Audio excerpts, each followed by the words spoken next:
በአፋር ክልል የተፈጸመው ጥቃት በባንዳና በባዳ በወያኔና በሻቢያ መካከል የተፈጠረው አዲስ ጥምረት በኢትዮጵያ ላይ ያነጣጠረውን የሽብር እቅድ ለማስፈጸም በከፍተኛ መስዋዕትነት የተገኘውን የፕሪቶሪያውን ስምምነት በግልጽ ክዷል።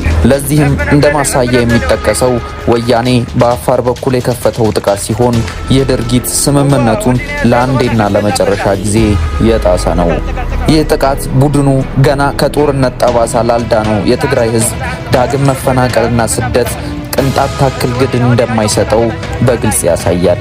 በመሆኑም ስምምነቱ በአንድ ወገን በግልጽ ስለተጣሰ የፌዴራል መንግስት የሀገርን ሉዓላዊነት ለማስከበር ሕግ ለማስፈን ለሚወስደው ማንኛውም እርምጃ ከዓለም አቀፍ ማህበረሰብ ሙሉ ድጋፍና ፍቃድ እንዳገኘ እሙን ነው። ለሚፈጠረው ማናቸውም ቀጣይ ቀውስ ተጠያቂው የሰላሙን በር የዘጋው ይህ የጥፋት ጥምረት ብቻ ነው።